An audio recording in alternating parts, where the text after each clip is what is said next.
All right, hey, let's see if we're live. Let's check into the YouTube here. Do some social media posting. We're going to work on the backgrounds. Ravnica, Strixhaven, and Theros. Mic check, mic check. 1, 2, 3. Strixhaven, and Theros. Yeah, that's coming through good. Check. Cool. Because those are 2014 books. They're unlikely to ever get any support again from Wizards of the Coast. So I'm just going to have to assume it's up to us to keep things up to date. And although we could just default to what 2014 was, don't we want to understand how the 2024 system works better, since it's what's going to be all the content in the future, 2024. So we should really start to understand how that system works. And the best way to learn how to make it work is to build stuff with it. So we're going to convert the Ravnica, Strixhaven, and Theros. Well, Theros technically doesn't have backgrounds. It's very hands-off in that manner. But there's the piety, which I'm going to dissolve into just renown, because I don't want to have to say renown / piety for Ravnica, Strixhaven, and then piety for Theros. It's all the fucking same thing. So, having said all that, we're detaching all of the spells and powers that you gain and feature benefits that you gain from the subclasses, and instead just installing it into a 5-tiered renown system. Since Wizards sees fit to leave the renown and piety system behind with 2014, it's open game to be modified. Obviously, the universal spell point system that we have translates spell points into a 1-to-1 point ratio. If you're going to cast a first level spell, it's going to cost you 1 point of mana. 5th level spell, 5, 9, 9. It's very simple.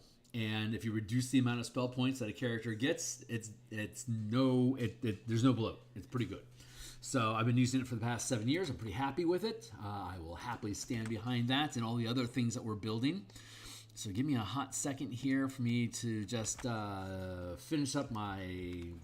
Hey, we got enough people into playtesting for us to start running martial powers from level 3 to 10 on Monday nights. So we've got 5 participants currently, and sometimes there's people missing. So if you're interested in playtesting color mechanics with me, or playing a Beck-Me style mega dungeon using 5e24 rules, or if you've been watching the martial power system being developed here on stream and you want to be and you like it, then you're welcome to build a character with us, and hopefully I can have up to 5 people in a dungeon at the time. So obviously we have invitations here, notifications of when we go live, artwork that we do, early looks at different projects, and coupons to stuff. Also, Polygon, super cool. Polygon dropped an article about the Subclasses Revivified that's on DMsGuild. This was part of the project that I was involved in August. That I built out all the monk subclasses that weren't in the Player's Handbook 24. I took on monks. There was different DMsGuild creators that each took on one of the classes or shared classes with others, and we cracked out all 69 subclasses that weren't in the 2024 Player's Handbook. So check it thing out. It's really good value. It's good content, and let Bob be your uncle. So there you go. And here on YouTube, like, subscribe, hit the bell icon for notifications of when we are live in the future. I am here 10 times per week. Here is the playtest campaign. You are welcome to come in and build character, sling some mana around with us. Here is the color mana and martial powers playtest document that we're currently working on. If you go through my Patreon here and click the martial powers button, it takes you to a read-only Google Doc. Jajavadu. And this is the same Google Doc that you see me editing. If you'll populate, thank you. That you see me editing as well. So if you're catching me on stream or after the fact, either way, you are welcome to read along as we build out this thing. So we're going to drop down. This is the Rubble Belt playtest content. Here are sample characters. I need to clean up this document since we're starting up a new playtest. I need to make it a little bit easier for folks to find stuff. I'll work on that this Saturday. So yeah, my schedule is going to be changing. Next Monday will be the last Monday night that I stream until probably June 2025. Instead, I'll be having a lunchtime stream on either Monday, typically on Monday, but sometimes it'll be on Wednesday. So it's going to bounce back and forth on Monday and Wednesday. I'll do a lunch stream like I do a lunch stream on Tuesdays and Fridays. So instead of having an evening stream like this, we'll be doing a lunchtime stream instead. I'll still be doing artwork Monday through Friday in the morning, and I'll still have my Saturday morning workbench. And I want to have, I think in December, we're going to do some Spelljammer fleet combat. We're building a fleet combat scenario for Lattice Araxis in Part 3 in Doomspace, while courting faction leaders to build a fleet with at Vokath's base. We built a small skirmish between about like 10 ships or so that will help demonstrate to the NPCs that you are a good commander and that they can trust their troops to be with you, using our tactical fleet system for 5e ship combat. So I will probably be streaming some of that maybe next week or so. Not sure exactly when we're going to plug that in. Here are just backgrounds in general. Let's drop down here. Here's our basic half-casting scaffold with short rest mana like a monk. Here are all the mechanics that go into how martial powers operates. It's like maybe 3 pages. And then the list of 178 powers that we have so far, like 115 of them are mana from 1 to 4 points of mana. And there's like 60 some odd that are like cantrip type meta powers, either combat masteries, feats, or damage types. And then we have actual character builds. We have the Barbarian Scaffold rebuilt for channeling as a base channeler using the half casting progression system. And then all the features in the Barbarian that have been changed as a result of having access to channeling. The 4 subclasses that appeared in the player's handbook. We'll do an expansion of this as a separate document that bundled with this with all the other 69 classes that are missing that we saw in Subclasses Revivified, but built specifically for color mana, so stay tuned for that. Fighter Scaffold and Archetypes resolved. The Monk as well, Scaffold and subclasses. Rogue, Scaffold, subclasses. So these are all level 1 to 20 ready to go. So you can start using them right now if you're interested in doing so in your own playtesting. And be welcome to jump into my Discord channel and shoot the shit with me about that. I'd love to hear about it. Paladin, as a half-caster, can choose either powers or spells. So the Paladin spell list basically expands from 170 to about 200 now. Same thing with the Ranger. We fixed the ranged attack. So if you're attacking with a ranged weapon, a thrown weapon or a ranged weapon can use powers with the attack or involving that weapon up to its normal distance. If it's a ranged weapon like a crossbow or like a longbow or sling stone that you're using a machine to launch ammunition at a target, you reduce your damage die by 1. So you can still smite people at range, but at first level you'll be using a D4 instead of a D6. And we upgraded the the Martial Strike. The way that Martial Strike is, all the strikes that exist have extra damage, like the amount of damage that you deal is based on how much mana you spend, and they all have like kicker effects, like you get poisoned or you get blinded or stunned or pushed or tripped or banished or as a result, like everyone can attack you. Whatever. There's like 30 some odd different strikes. So there's a lot of them. One of them is Martial Strike. Weapon masteries, combat masteries. Those are considered cantrips, while like powers that require mana or like spells. you can't cast a cantrip and a spell at the same time.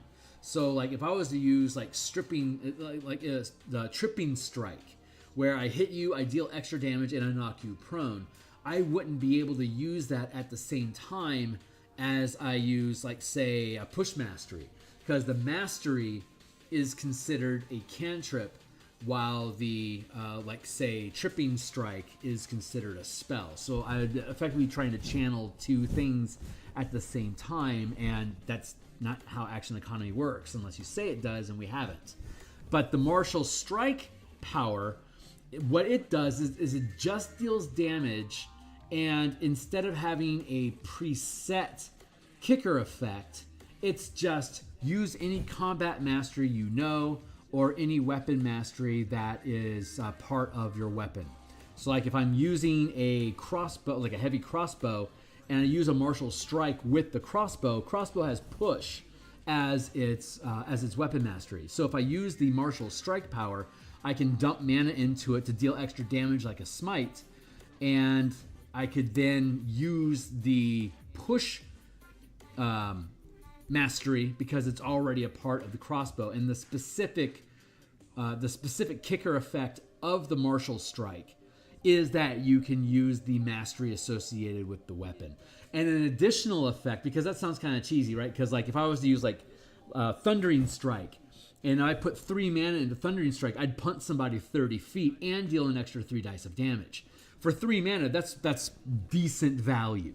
So, but if I were to use the martial strike and use the push mastery, I would only push the target 5 feet, and I would deal an extra 3 dice of damage. That is like, why would I take that? Well, you get the versatility from the martial and combat masteries, but on top of it, the added effect that we just put in is that when you use the martial strike, you use a larger die than you normally would. So like at first level, you would normally use a D6. Hold on. And again, you can read along if you want. Well, hey, Uchi, it's good to see you, my guy. Again, anyone that's interested can read along. Click the Patreon button here in the description. Click the Martial Powers button, and it opens up the read-only document here so you can read along with me. If we scroll down. There we go. So let's scroll down to look. Oops, I went too far. You went too far this time, Kearney. If we go to the Martial Strike, actually where I want to be. Yeah, let's look at Martial Strike real quick because that was the point. These are just changes that we've made this week that I'm just updating everybody on.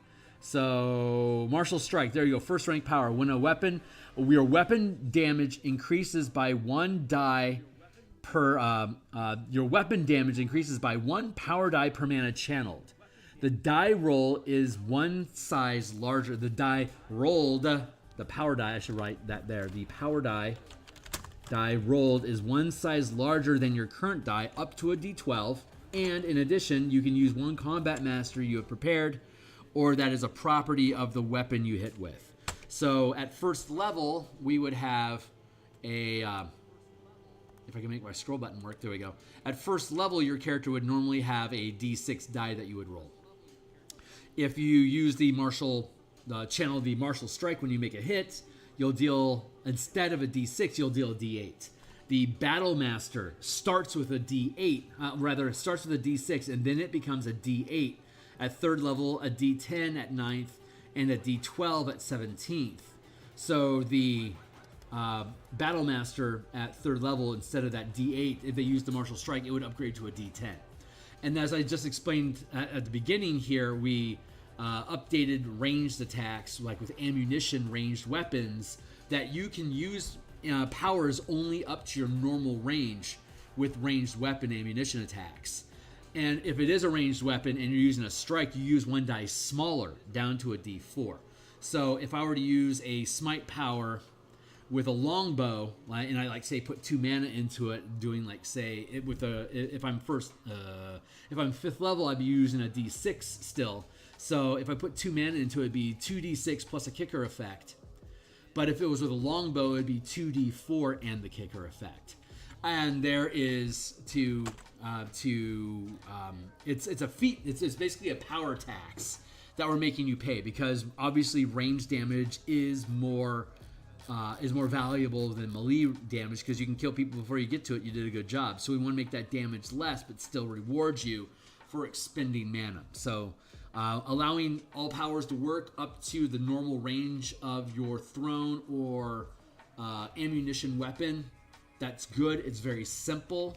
We don't have to worry about the long range, like 400 feet out, and you're taking 60 points of damage. Like that is unfair. Most of these weapons have like 120 or less feet in range. That gives everybody a chance to interact with each other and to make a good game out of it instead of a tactical win. So the game isn't fun unless there's any risk. And while in real life I know that we train and gain intel to minimize risk, so all of our troops can come home, but in a game like D&D where you can resurrect people by touching them, and it doesn't cost really anything to do it, then it's a game. You want to have that popcorn a little bit to get people up and down because there's the risk of not being able to get back up again. Anyway, personal philosophy. But I wanted to go back up and look again at, just real quick, the power... The sustained power, ranged assault. Hold on, first rank power, and then we'll get into building backgrounds. Ranged assault. While sustaining this power, you gain the following abilities. When using a strike power with a ranged weapon, increase the size of the power die by. Well, actually, that should read. The power die size is no longer reduced. That's the better way of doing it. It's like that way people go, oh, wait a second, it's reduced, to remind them that, yeah, you're not getting a D6 to a D8, you're getting rid of the D4 to a D6. So you can use a sustained power. So it's a first rank power, so it's one of your auras that you can maintain, but it's only one. And if you do, it puts you on equal smiting damage as a ranged character, but you are specifically choosing, like, you're giving up the ability to use a bonus action to dash, disengage, and dodge. Like, if you choose ranged assault instead of rogue stance, you have made a decision. I want to deal that extra die of damage and have unlimited ammunition with my weapons. There's a lot you sack. Like, first rank powers are really fucking good. So anyway, so those are the updates. And then the other thing, one more thing. Uncle. Sorry, the Jackie Chan cartoon.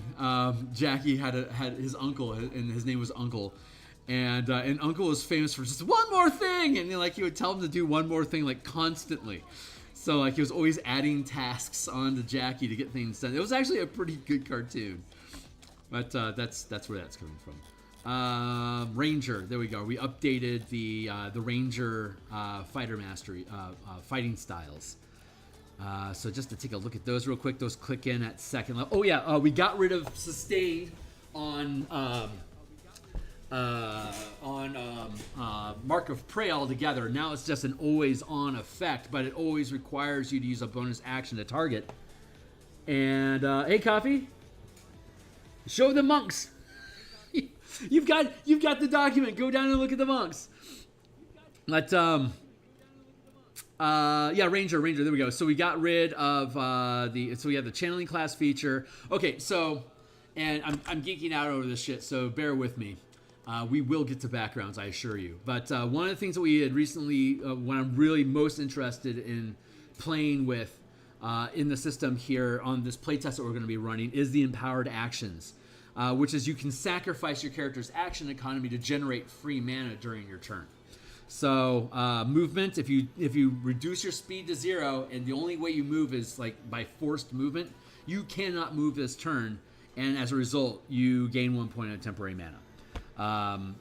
You could sacrifice your bonus action, and depending on what rank of power your character can currently channel, determines the amount of free mana that you get as a result of sacrificing your bonus attack. Think about this in comparison. A rogue gets steady aim. Steady aim gives you advantage on your next attack. There are plenty of there's like a sorcery meta magic that requires 1 sorcery point to gain advantage on an attack roll. There's also the monk ability that if you spend a point of mana, you get like a +5 to hit or something. I forget what it is exactly. But we have precedents inside the game already where spend a point of a resource, you gain advantage on something. So to be able to say that a bonus action at what, 3rd level is worth 1 point of mana, because 1 point of mana is worth gaining an advantage on an attack. So this is a self-referential system where we can find evidence inside of the game engine already that reinforces the mechanical decisions that I'm making inside of the game. So at first, you gain 1st rank at 1st level. 3rd is half casting. So at 3rd, you're 9th level with 3rd rank, and at 5th rank, you're 17th level. So at 1st level, a bonus action gives you 1 point. At 9th level, it gives you 2 points. And at 17th level, it gives you 3 points. So, and you can use this mana on the fly. Like, I hit you, I can now expend my bonus action, and if I haven't moved yet, my movement at 9th level, say, to generate 3 points of mana. At 9th level, I can channel a 3rd rank strike.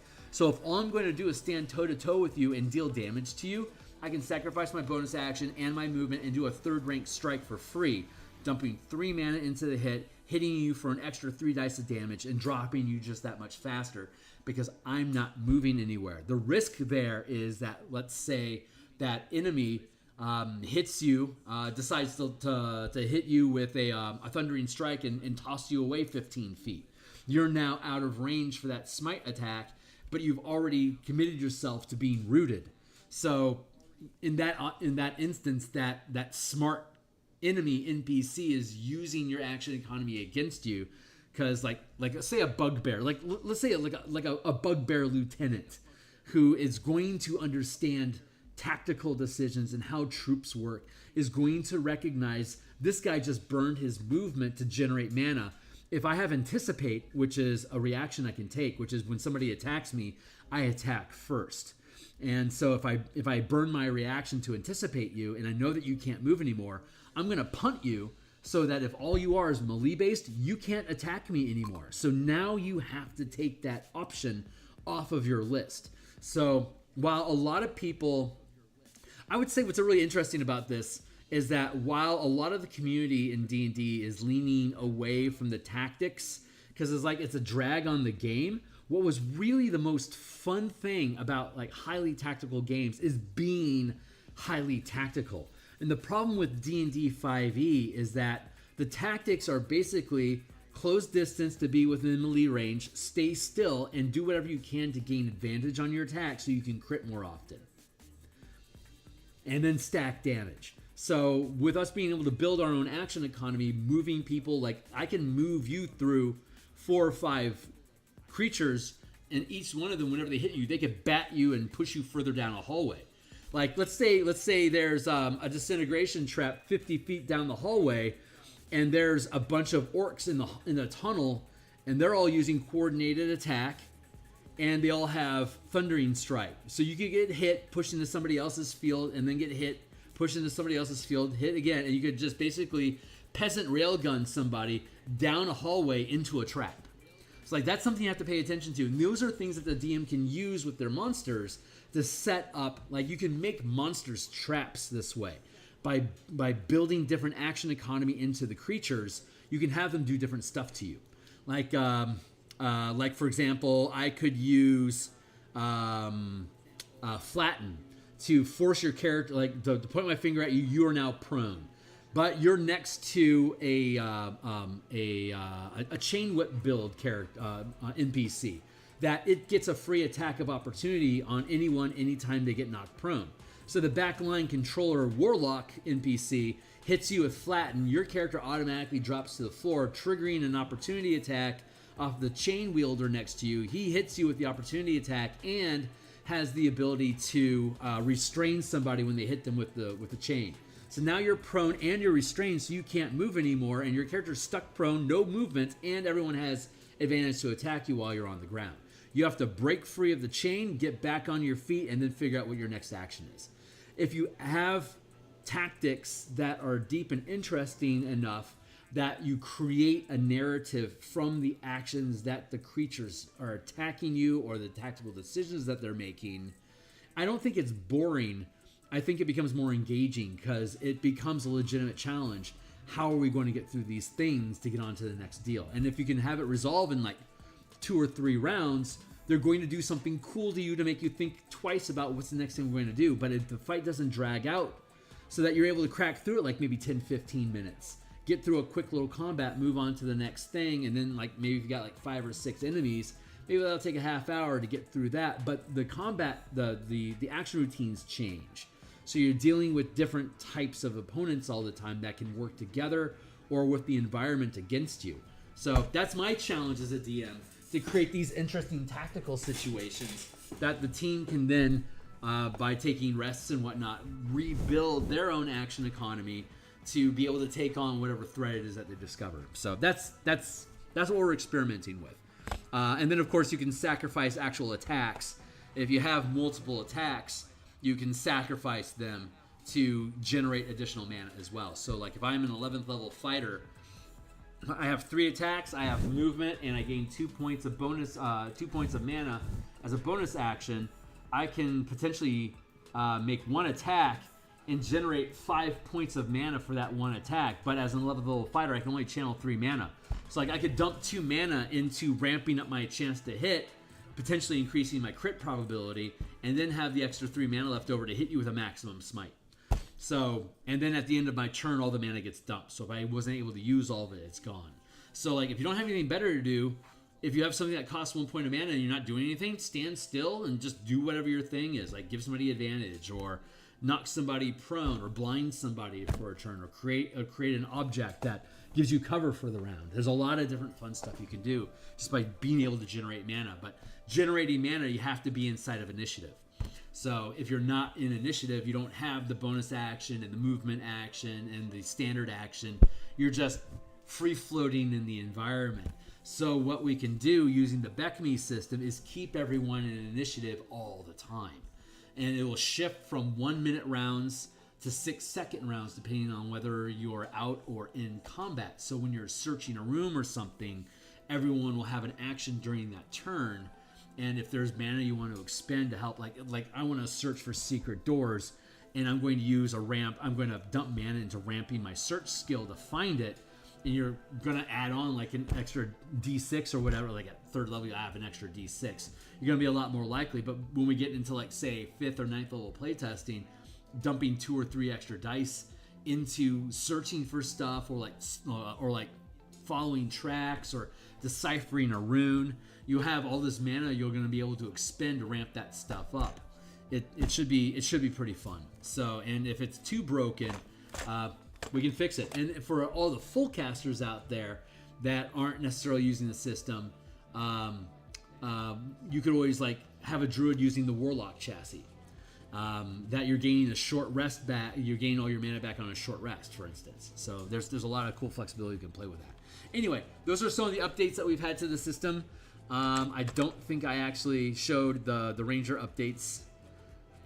Hey, what's up? Tactics are slow but fun. Yeah, it's a different jive. So, and if the whole game is always staying inside of initiative, when I run games, I always run in initiative. At my home table, we're constantly in initiative order because it's an easy way to make sure that everyone has equal representation at the table. Everyone's being engaged, and they know it's their turn next, so everyone like stays focused. And so you move through different tasks and you perform these different things. And moving in and out of combat isn't a big deal because you're always in initiative anyway. It's just you're being attacked. What do you want to do this turn? You know, you're out of combat, and there's a bunch of corpses and a bunch of equipment you haven't checked out. What do you want to do? I check out the equipment. Great, go ahead and do that. And then we'll do your roll, and then we tell you what's going on with the equipment. Next person, what do you want to do?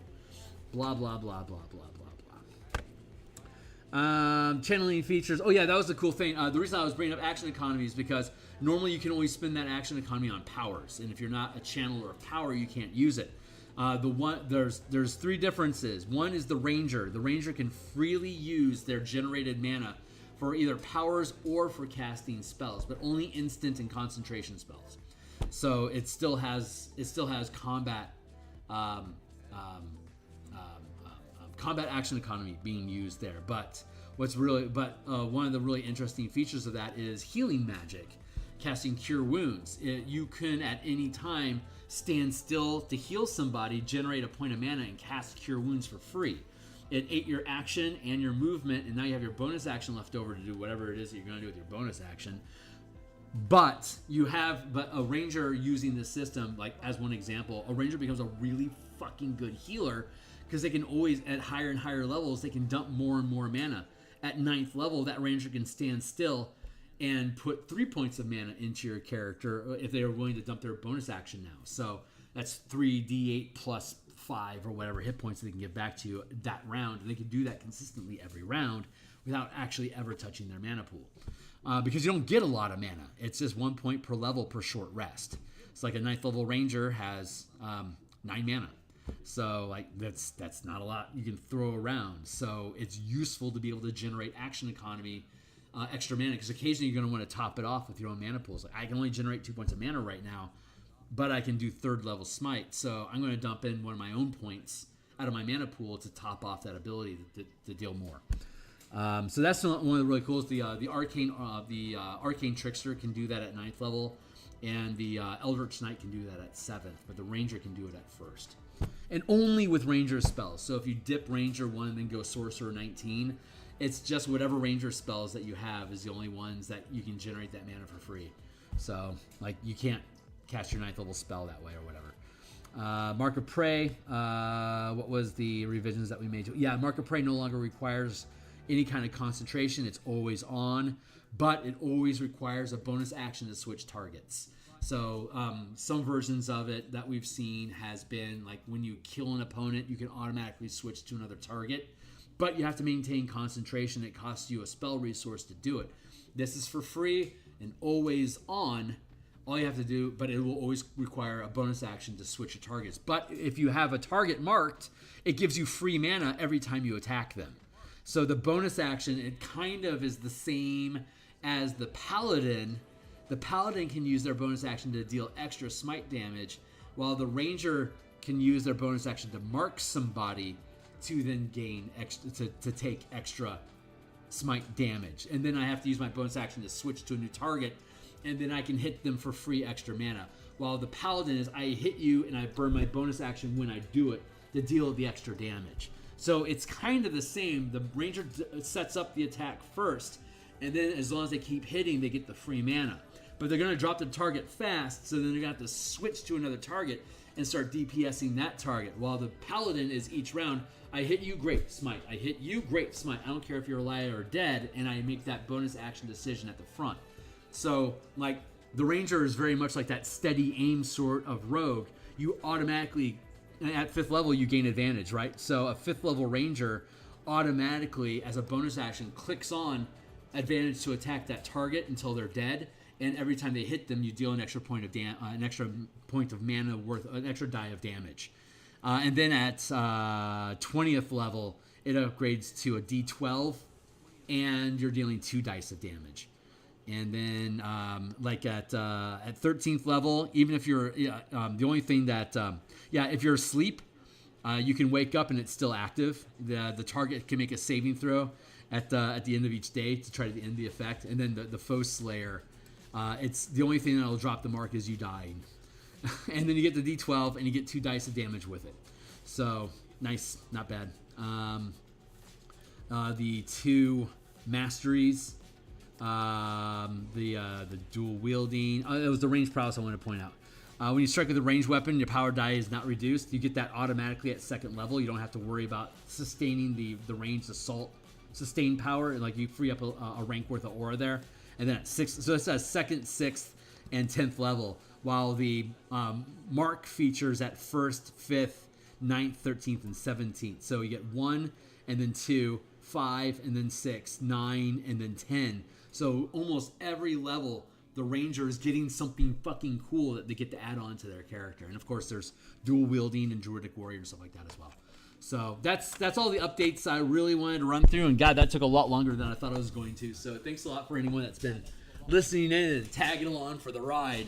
But I'm really excited for people to try this stuff out. We've ran through a couple of different versions of martial powers, but now we're integrating all this stuff into the 2024 rules, and I think it's going to feel really. Again, it could be tactically complicated, or it could I burn all of my action economy, I just attack once, and then I just dump a bunch of mana into it. I'm done. Who's next? Or if all I need to do right now is is like lock somebody down, is like, yeah, I'm going to paralyze that guy. I'm just going to dump all my mana into it right now. I'm done. Who's next? You know, I in the playtesting that I did when I was playing a 5th level Battle Master, I would give up my actions to dump action economy and other characters all the time. So what do you want to do? Bonus action to him, and if anyone comes by, I'll do a reaction, but otherwise I'm done. And like my turn like took nothing because I was just dumping into other people so that they could do more stuff themselves. So getting rid of your action economy reduces the amount of choices that you make, but the choices that you do make are going to be more impactful, which is really fucking fun. So anyway, thank you for joining my TED Talk. Let's go down to the backgrounds. Oh, and Uchi, I know you wanted to see. Oh, there they are. There's my backgrounds. Beep.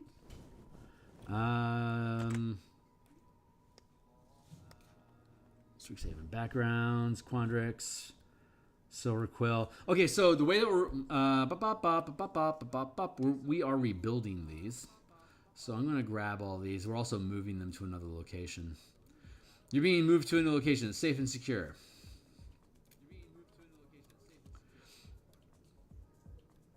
Let's just grab.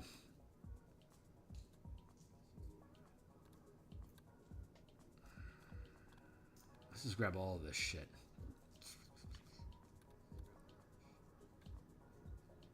Strixhaven.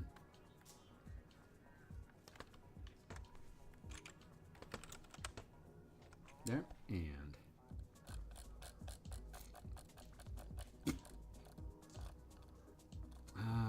backgrounds. There we go. It's not a big lift. And Theros. Piety and Renown.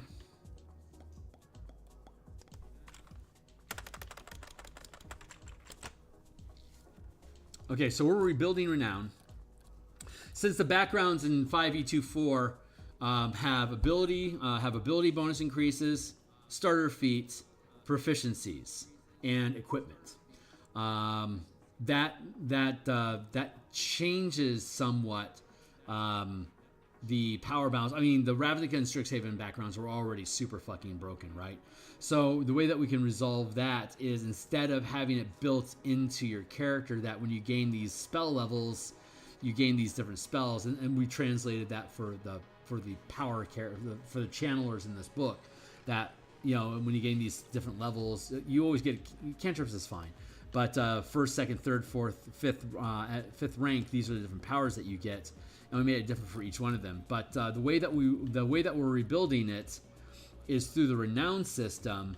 You get your bonus spells or powers. You get those as you gain new levels of renown in your guild, college, or devotion to your god.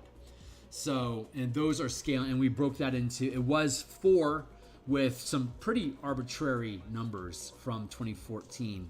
I've never found a reason for the renown scaling that they had in Ravnica. So we updated that. So basically it's the level where you would gain the spell times 3 is the amount of renown that you need to be able to get the benefit. So you get access to the first rank of free spells, which would be like 2 first level spells or 2 first rank powers, depending on what you get, depending on which path you're on, a spellcaster or channeler. And then 15, that's 5 times 3, 9 times 3, 13 times 3, 17 times 3. It's very possible, and these operate independently from your spell level, right? So if you are a second level, let's say you're a second level wizard, and you have 15 renown because you're a guild wizard, and that's where you've accumulated. You'll get access to second level spells. A second level wizard has, I think, 5 mana. So even though you're not a high enough spellcaster to cast second level spells, the 2 spells that you get from your Ravnica guild for being a second rank guildman you'll have that. You'll be able to cast those 2 specific 2nd level spells. So it'll cost you 2 mana. Your character has the resources for it, but like a 2nd level wizard wouldn't be able to cast a. Well, actually, yeah, they'd be able to cast a 5th level spell because they'll have 5 mana, but it'll take their entire mana pool to cast one of them, and they'd have to have 51 mana to do so. Like this would explain why low-level non-player characters could have access to levels of power and spells that don't seem realistic in power, but would make sense narratively. I can have a 0, like a CR 1/8 Simic lab tech who's been in that lab for 300 years messing with people's genetics. He can cast Polymorph twice a day, even though he only has 1/8 CR, because he's so steeped in the magic of his guild that he can just pull Simic spells out, basically out of the guild's ass. So he still has to have the mana battery to do it, but at that level he'd have at least 5 mana. So yeah, he'd be able to polymorph you. There you go. So that's one of the ideas anyway. These are the ideas that we're working with. Uchi, I know that you wanted to look. Let's see, multi-classing, power gear. Here's your monk.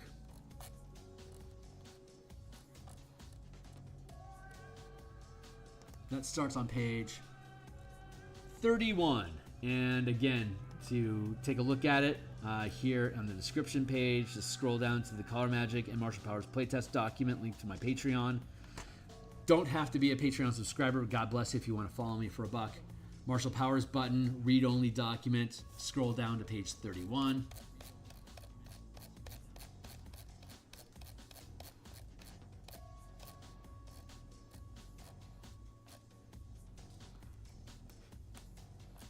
There you go, monk. Hey, look, I'm already there. So, Uchi, I know that you wanted to play a monk. I'm obviously not catering to your specific needs today, though I will be available on the 25th on Monday, or you can just DM me anytime you want. But since we're here and live, if you're still around and you're checking this stuff out, be welcome to tool through here. And if you have any specific questions, I'll leave this tab on the monk, so I will happily jump in and answer any specific questions if you have them.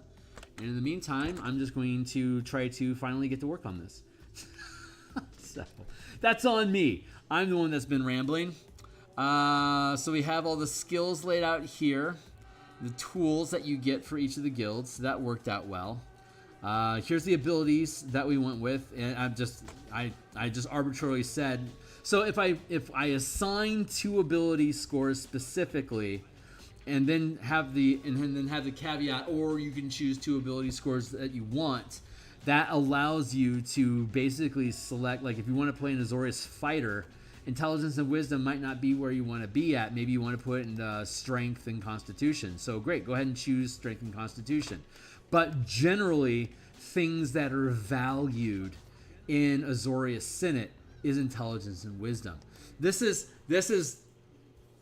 so when races still had ability scores tied to them, when it said, yeah, a dwarf gets a bonus to constitution, you know that dwarves are fucking hardy. So, like, yeah, all dwarves have a bonus to constitution. They're tough motherfuckers. In this scenario here, when we're looking at the background, we're generally looking at, yeah, if you're attracted to and work in the Azorius Senate, chances are your intelligence and wisdom is going to be higher.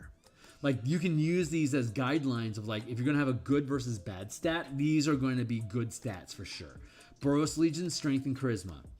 House Demir, dexterity and charisma. Not very difficult to see that. Golgari Swarm, yeah, strength and constitution. Gruul Clan, strength and dex. Is that dex and intelligence? Yeah, you can read them just like I can. But like Orzhov Syndicate, of course they covet wisdom and charisma. That's how you can convert and control people.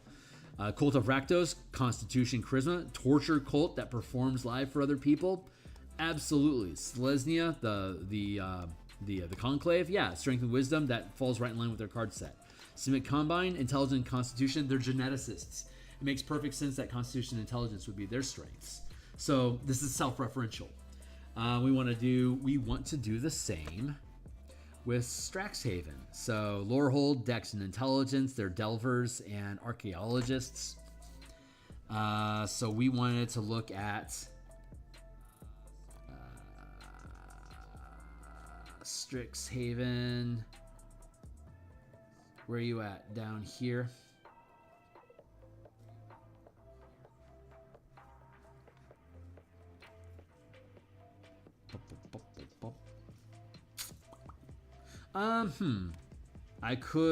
We could pluck these.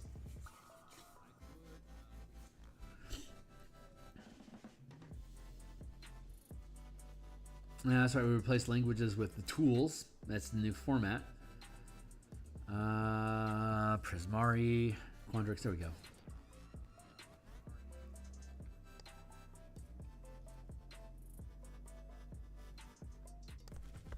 Maybe I should just grab these and pull these up into the stack where we're working.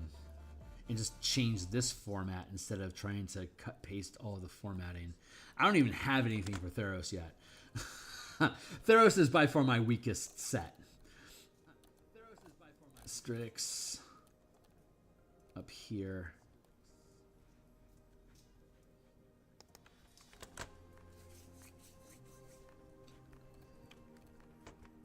Yeah, this will probably work.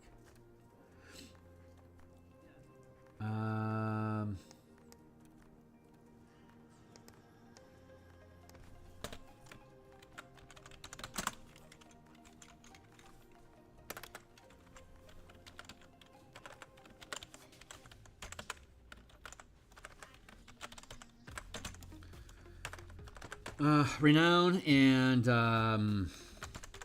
bonus spells or powers.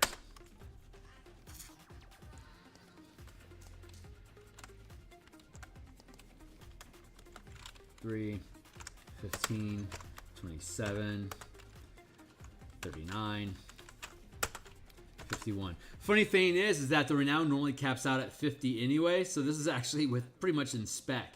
It starts at 3, it ends at 50 in the book, but it had like the 3, 10, 17, 50. No, it was 3. Yeah, some of them had 3, some had 4, and some had. It was weird. So we just standardized it. That's all we were doing here. Let's see. Let's go with no cantrips. Let's just go with these.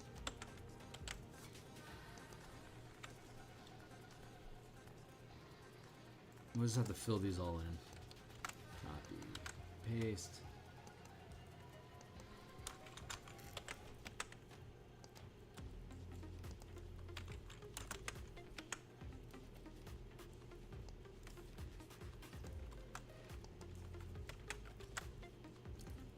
Fourth.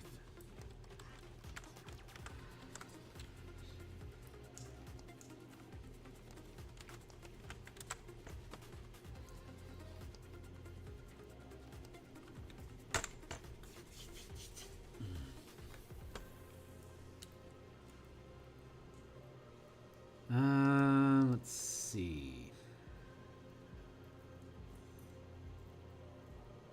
Skill proficiencies. Copy. Ability bonuses.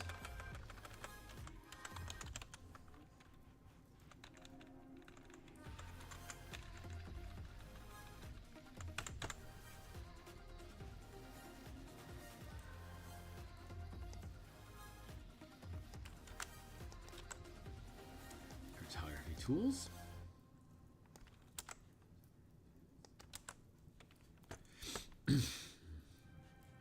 There's additional benefits. Actually, Strixhaven technically doesn't gain any additional benefit. No, that's not true. They get the mascot, and then they get the advanced mascot as an option. So what we're going to do instead is mascots, and then advanced mascot. So you get them automatically, because that's Strixhaven, baby.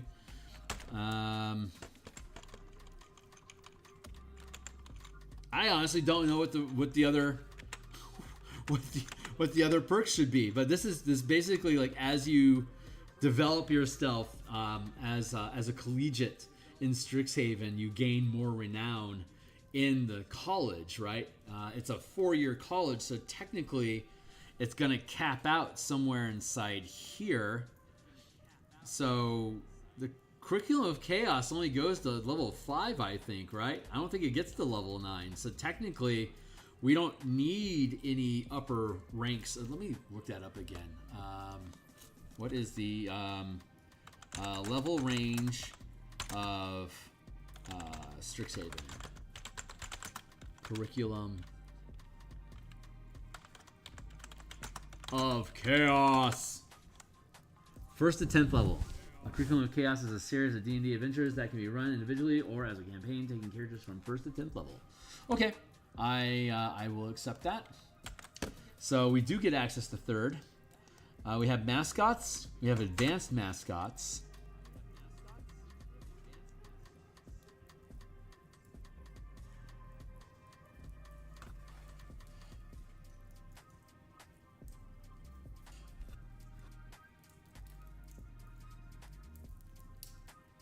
Do we want them to be able to make their mascot even more advanced, Digimon style?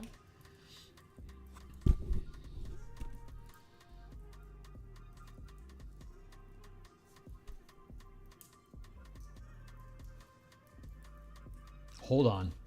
LeFou, I'm afraid I've been thinking. It's a dangerous pastime, I know. But hear me out. Hear me out. Find Steed.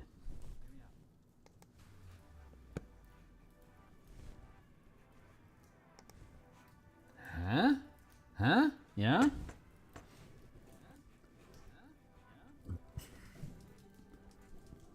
You summon a much better familiar in an unoccupied space of your choice within range. This creature uses the otherworldly Steed stat block. If you already have a Steed from this spell, the Steed is replaced by a new one. The Steed resembles a large rideable animal of your choice, such as a horse, animal, bag of fractal equations, maybe a big ink blot or an elemental of some sort, perhaps. Whenever you cast a spell, choose the Steed's creature type. It's going to be whatever college you're assigned to. Combat, the Steed is an ally. Disappearance of the Steed. Combat. In combat, it shares your initiative count and it functions as a controlled mount while you ride it, as defined in the rules. If you have the incapacitating the Steed. Disappearance of the Steed disappears if it drops to 0 hit points or if it dies. When it disappears, it leaves behind anything it was wearing or carrying. If you cast the spell again, you decide whether you summon the Steed that disappeared or a different one. Use a higher level spell slot. Use the spell's slot's level for the spell level of the stat block, which will be up to 5th if you get the 51 renown in your college. Fair Fiend, your choice. What we should do is create unique backgrounds based on the color or based on the college that you have. So I think we'll spend some time on that project later because we're not going to be getting to the 9th level for quite a while. Lifeblood. When you regain hit points from a level +1 plus spell, the Steed regains the same number of hit points if you're within 5 feet of it. Ooh. So yeah, advanced. Yeah. Find. Steed mascot. So basically you'll get all of the features, mascot cantrip, familiar mascot. No, it's familiar mascot. Familiar mascot. Advanced mascot, which is the, better version of your mascot. And then Steed mascot. So you'll get all of the benefits that you would normally get from the advanced mascot familiar features, and we'll rebuild that to make sure it works. Not right now, but we'll get to it. And then by the time you get to 27 renown, you'll not only get all the features of this, but it'll now have the stat combat block of the Find Steed spell that you cast it at. And if you're capable of casting a higher level spell, obviously you can do so. Or if you're a really high renown NPC, you'll eventually be able to cast it as a 5th level spell and essentially for free. So, I mean, because it's an NPC, you don't have to worry about mana. But a character would still spend 5 mana, even if they're only even if they're only second, first, whatever level. Anyway, that's the idea that I have there, and we're going to leave this shrouded in mystery for the time being, and then we'll double question mark this one. So I think we can. I think we'll have. I think at that point we could probably do more interesting stuff. But there's Lorehold, and now let's do. We have all these built out.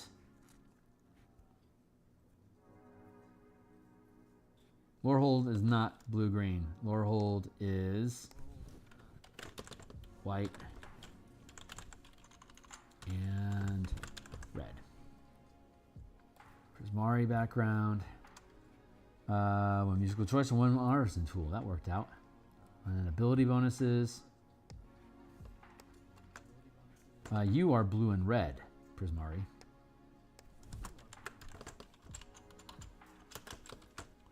And your ability is Dex, Charisma, or Choose to, which is so appropriate for Prismari.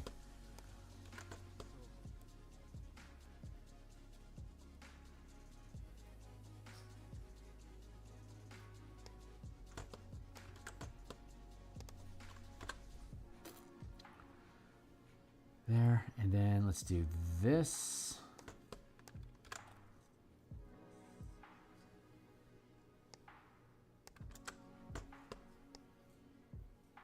Drop languages. God damn it.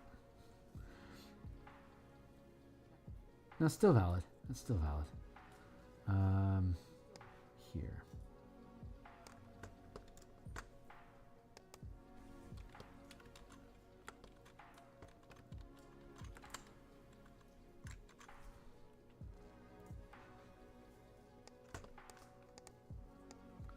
Grab that. Drop in here.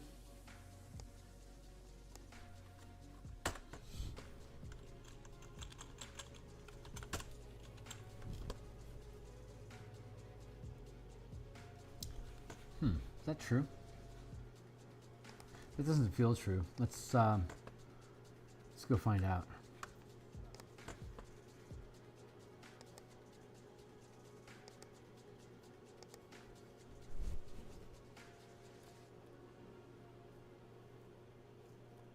Oh, I want adventures. That's right. Strixhaven.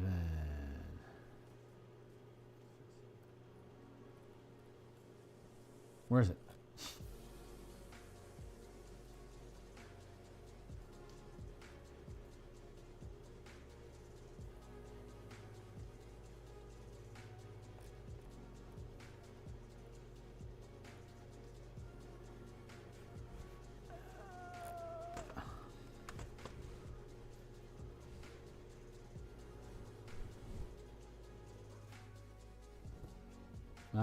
I guess we gotta go look all.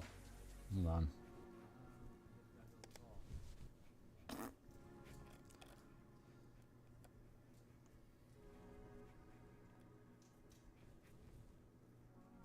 Why isn't this alphabetical?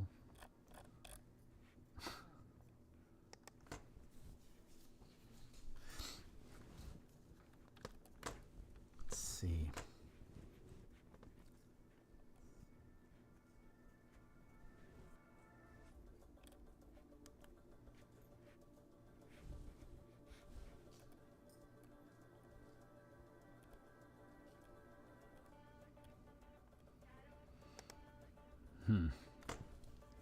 All right, there it is. Magical studies. Works.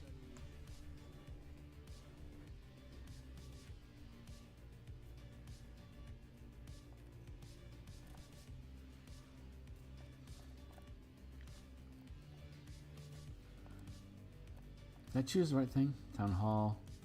I think I chose the wrong thing. Yeah, I chose the wrong thing. I want building a character. About this book, magical studies, character options. There we go. Backgrounds.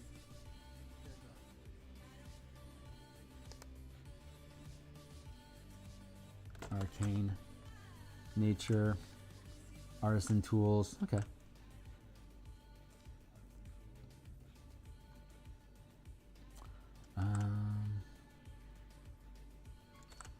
Thank you, Timely Timer. Yeah, we're doing great. I got time. Initiate feat.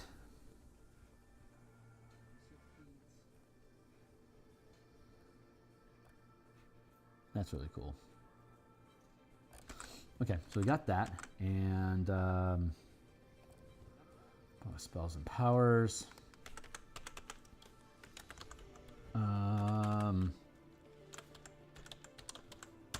Benefits. Familiar mascot, advanced mascot, steed mascot. Cool.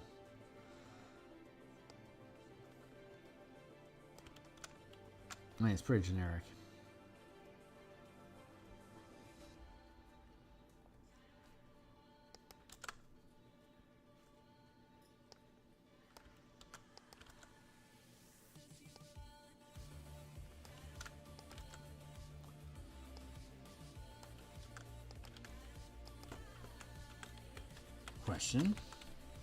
Question mark times 2.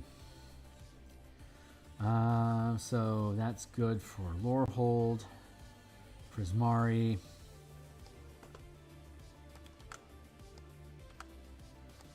Quandrix. I don't know if this is entertaining or not.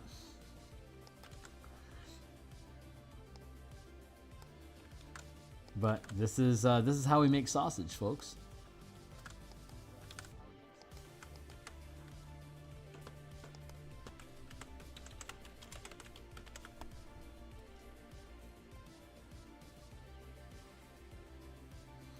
Quandrix is resolved. Let's go to, where is it? Hold on, Quandrix.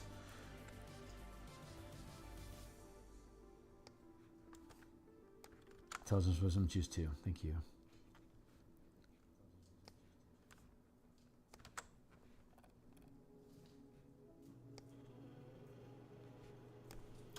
Destroy.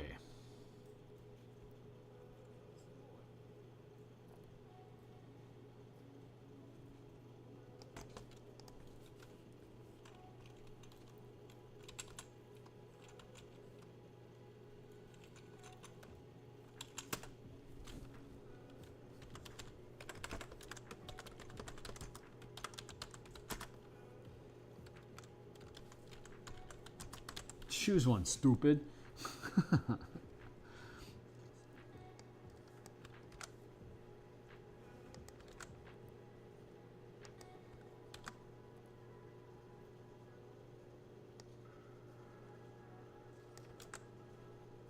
Silver Quill. Tool proficiencies. Skill proficiencies, tool proficiencies, ability modifiers. Yeah, ability bonuses.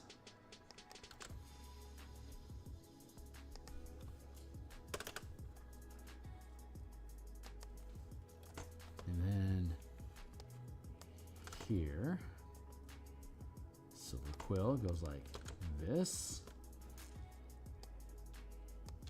3, 15, 39, 27, 39, 51. So much of the game runs so well around half casting. Like the 1, 5, 9, 13, 17 split, that's just, it's such a good array for so much of the game. It really kind of surprises me that they don't try to just build the whole game around that. Just seems very intuitive to me.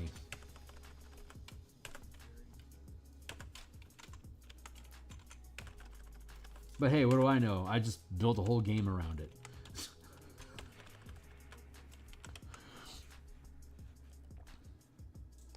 I will see myself out. Thank you.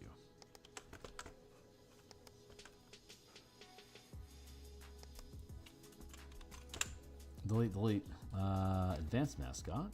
Danku.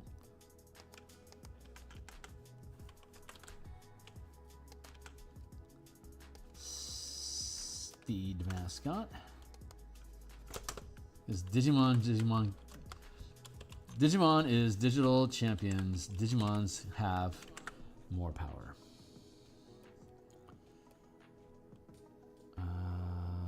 Check. Good. Origin feat. Choose one of your choice. Tool proficiency is probably like a musical instrument, right? Am I crazy about Silver Quill there?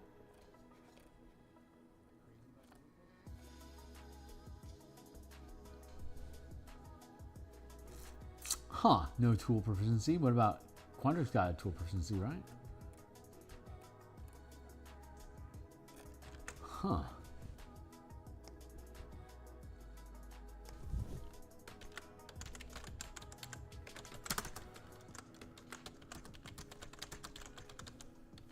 Choose two.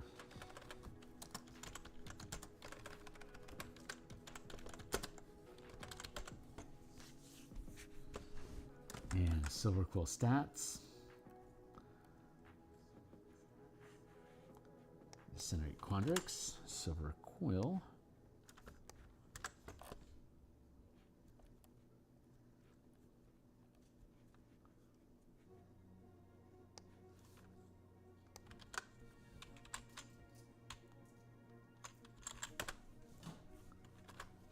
Intelligence, Charisma.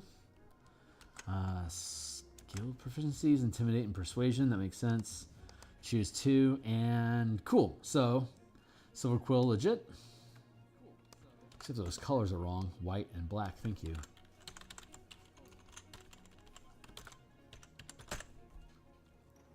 Blue and green for Quandrix is actually correct. Silver Quill. And black green.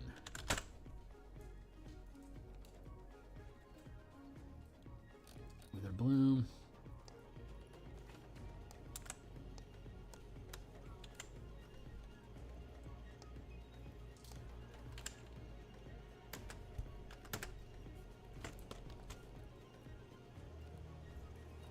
This is turning out nicely. I'm happy with this. Constitution, Wisdom, or choose two. Skill proficiencies, tool proficiency. There you go. Cantrips, no need.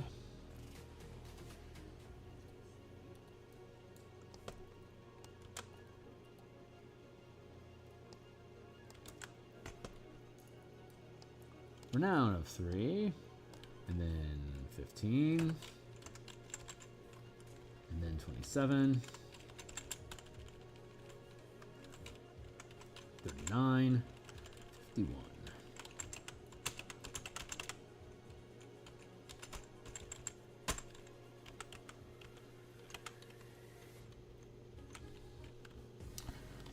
Familiar, mascot, advanced, mascot,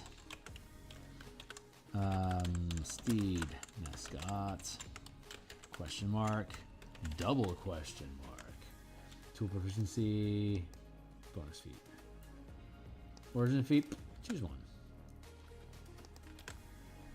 Let's see if there's an origin feat that matches up for each of these guys. There's 10 of them for Ravnica. God, that's a fucking lot. So I am not going to assume. General feats equal no. Origin feats.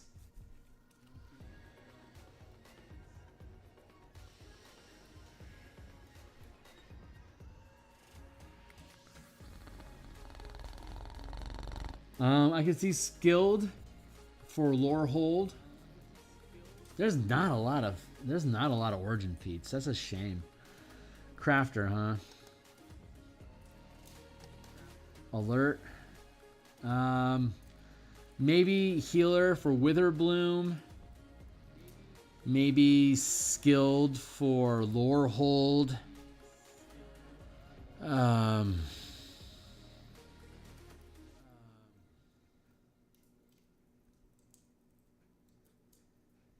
Yeah, no, fuck you. Just pick one.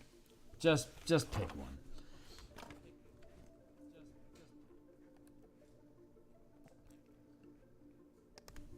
There's no chance. It's just there's not enough of them. None of them make sense, so I'm not going to recommend any of them. Biggest complaint about the origin feats. There's just not enough of them. So they're going to start pumping out more of them. Kind of need it. Okay, great. That's a good stat. And we need to to get the benefits. The check. Good.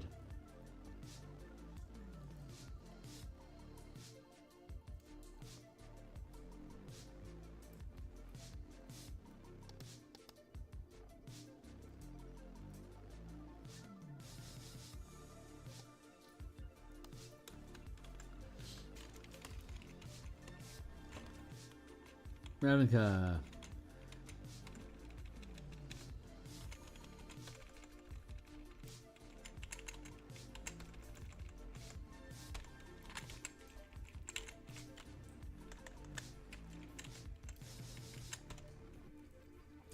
High status. Oh, there's a God. I love it in the Pacts and Patrons of Ravnica. There's a feat you can take that gives you, there's an invocation as a warlock you can take that gives you three renown for each invocation that you devote to your back to your guild. Basically, your otherworldly patron gives you invocations to use, and as a guild mage, you give them the invocation back. Basically, like they recycle the resource. The guild recycles the resources that it was expending on you gaining the invocation, and in return for reducing the amount of magic that you're pulling from the guild, they give you additional renown. You're basically paying to have higher status. You get 10 invocations over the life of your Warlock. If you wanted to expend 9 of them, you would gain 27 rank. You gain 27 points of renown, basically for just showing up and giving away your invocations. So that would take you to a 3rd rank of renown just by not using invocations. On top of any adventuring that you might do, you could, if you really wanted to, like, if you're speed running renown, a Warlock could pull that off really easily. Just pointing that out. I think it's cool. And then you can see here we have the origin feat of high status. You start with 3 renown in your guild, college, or with your deity. So let's hit the save button there. Backgrounds.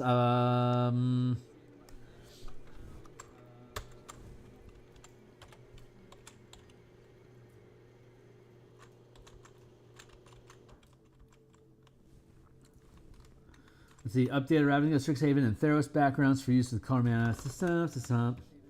Origin feat. Ravnica. We could put the origin feat at the end, but I think it's fun having it at the front. Ravnica, we can scrap those.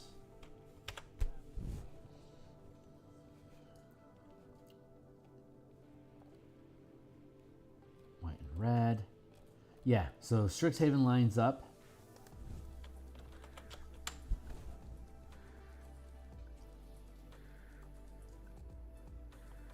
Perks. Yeah, so there's all that. I don't need this anymore.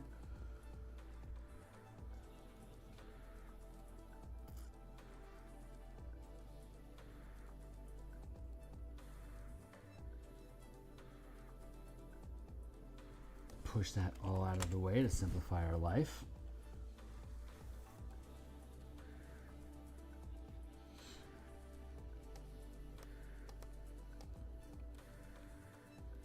Let's take that Ravnica thing there. Cut.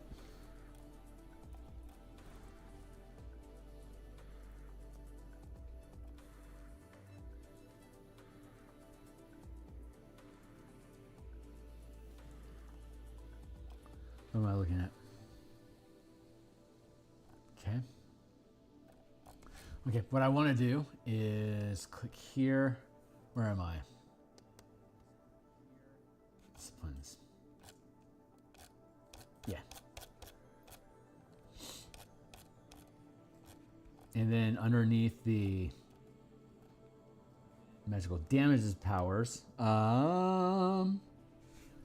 let's see. guilds, colleges, and deities have damage types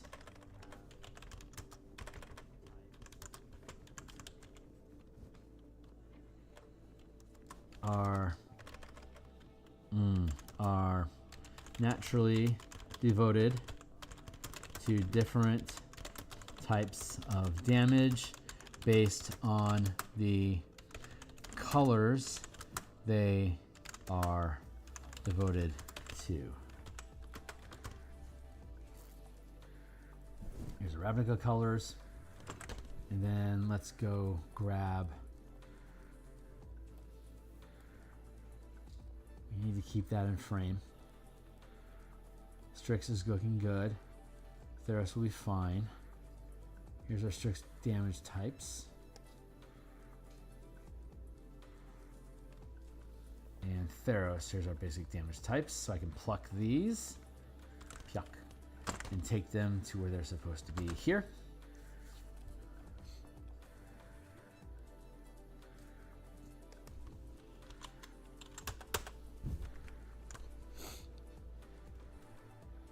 Theros characters devoted to a god are devoted to one or two colors. Heliod, Thassus, Cold, Radiant.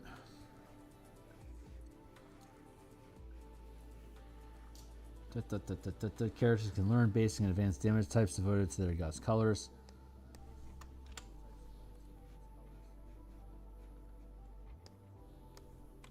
Don't need that comment.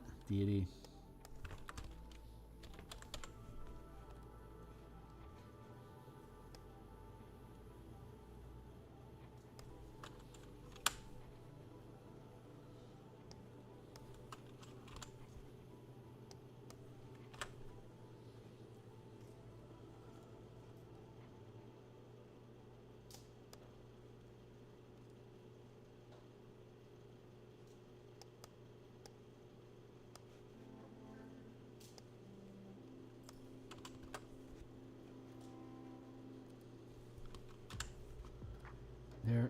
There, good. Okay, cool. And then power characters. Yeah, I'm gonna leave the elemental paradigm out of this for now. Just for now. Let's go back up here. Got that straightened out. Theros is on the way. Ravnica backgrounds. Let's feed these in.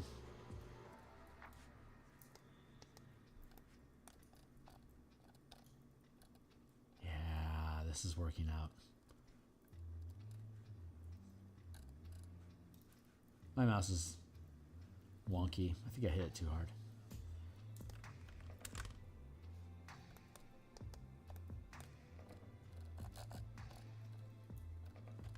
Good. Good. There's that. And here. Good. And we can just feed these into the back. Let's take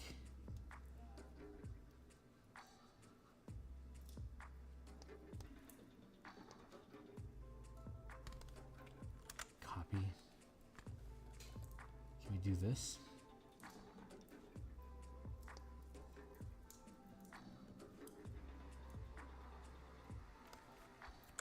Paste. Yeah, I think we can get away with this. Paste.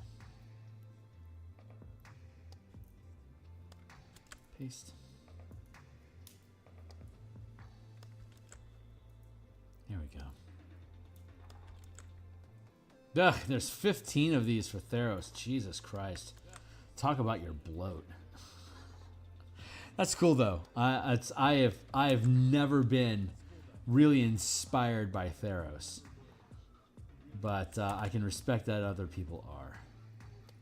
So I want to get the same. I need to get the same level of respect I give everything else, despite my lack of actual interest in it. I will say though, I am interested in Nyx as an Astral Sea alternative for a Spelljammer campaign, to run Spelljammer in Nyx as space pirates, kind of like Ulysses 3031 with its sci-fi. Ulysses 3031, if you have not seen that cartoon, it's fucking cool. Basically, it takes Greek legends, all the old Greek legends, and converts it into Spelljammer space stuff. And it's so, I mean, it's using sci-fi spaceships and like lasers and stuff like that, but you can so easily translate it to theros Spelljammer. It's insane. I love it. It's a cool cartoon. It's a cool cartoon. Worth your time checking out. We'll need to fill in the benefits later, and we need to have spells included here. But we can let's build this out this way.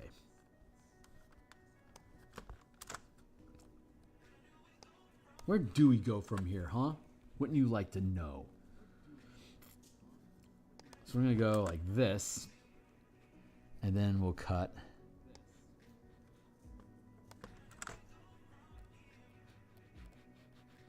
And if I can get my fucking mouse to work, thank you.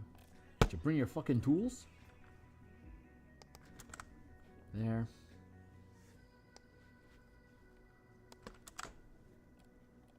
And here.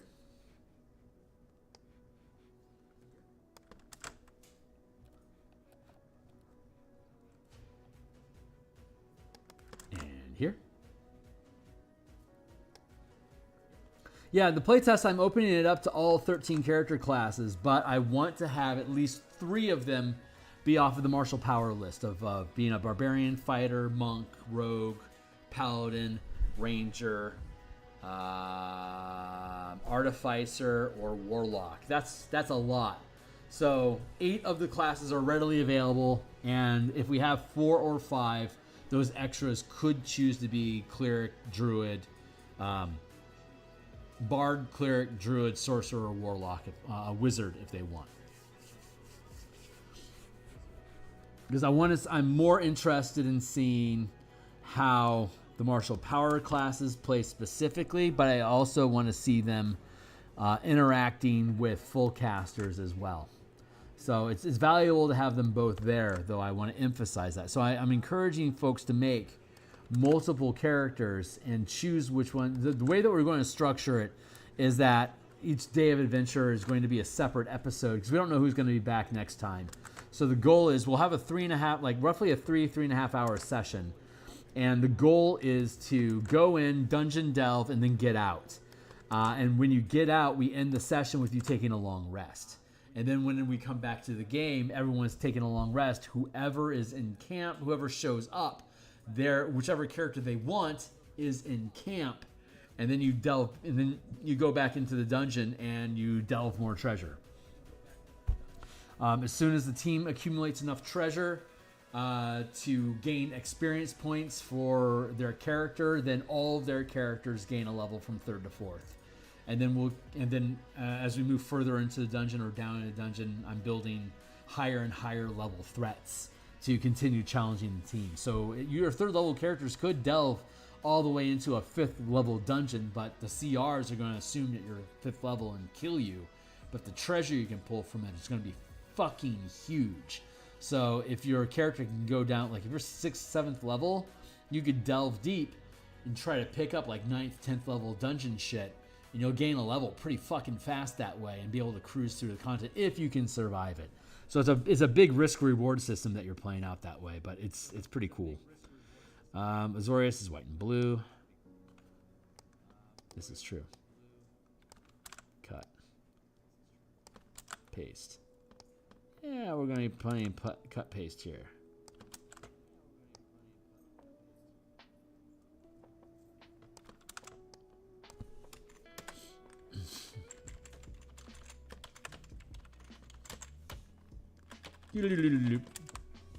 Choose one.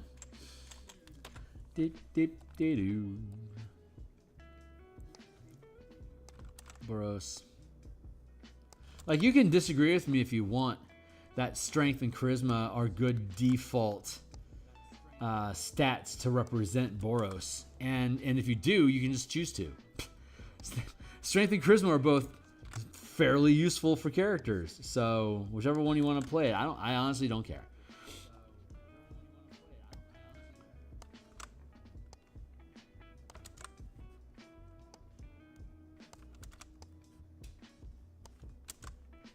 It also infers a sort of like nah, we're fine. I don't have anything to say there. Nothing new.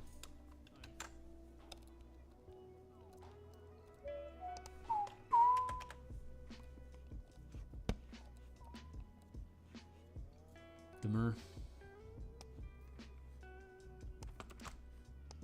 I think I'll cut stream after this.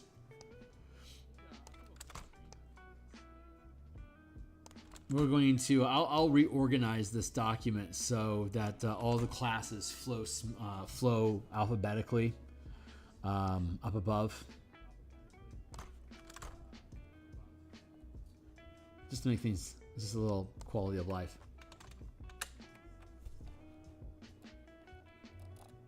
Come on, there you go, buddy.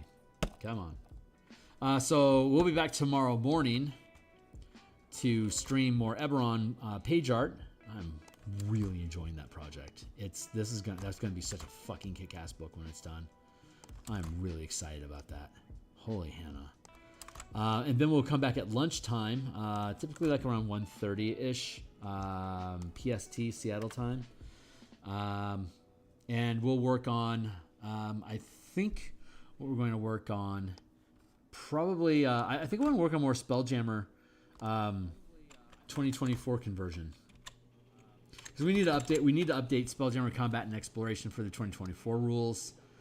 We're building the subclasses, and we're using the 2024 scaffold for the subclasses. That's a ton of fun.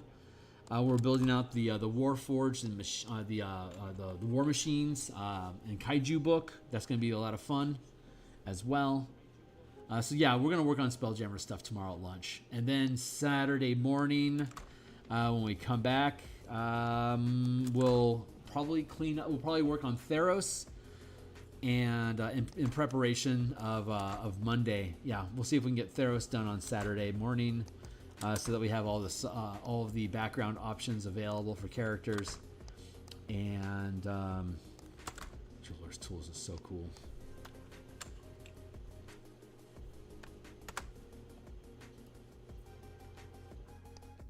Yeah, and we'll be back Monday morning for artwork again.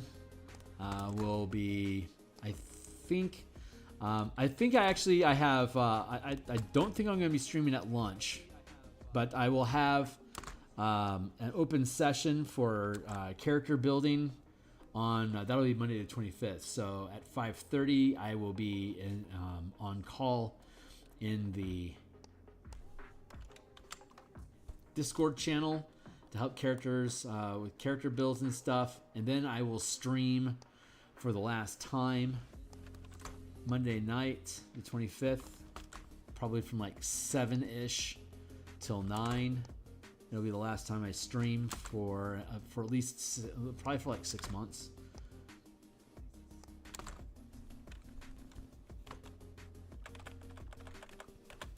Artisan, tool, or musical instrument of your choice. Yawn. Yeah, I'm getting there. I'm tired. Yeah, tired. So we'll finish this up and I'll kick.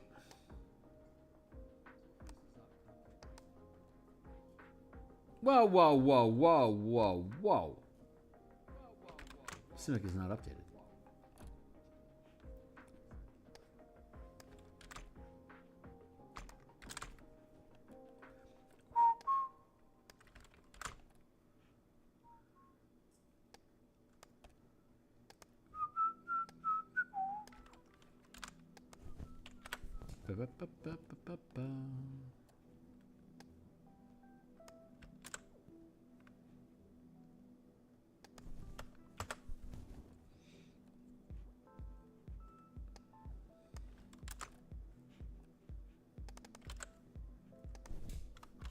There we go.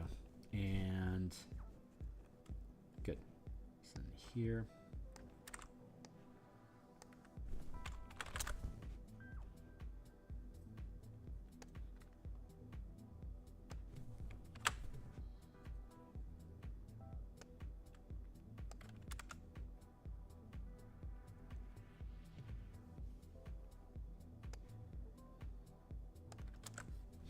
There we go. There's kit.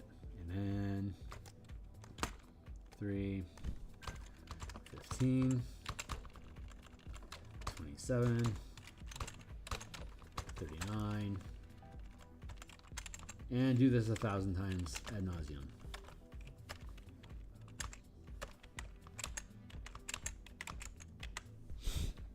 Fucking, I love this system.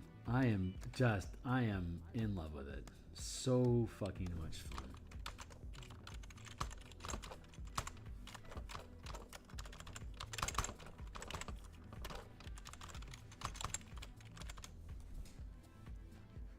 And I still need to organize the benefits. We're not really going to be able to capitalize on them very much in the mega dungeon anyway. 7, 39, 51,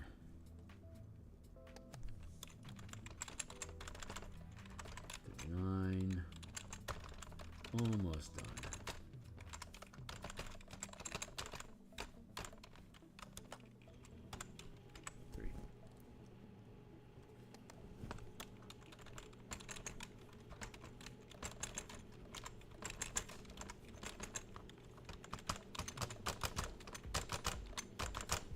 Good. And we're almost done. 2, bop, bop, bop, bop. 9, 7, 1, 2, 3, 15, 1, 2, 3, 3, 1, 2, 3, 1, 2, 3, 4.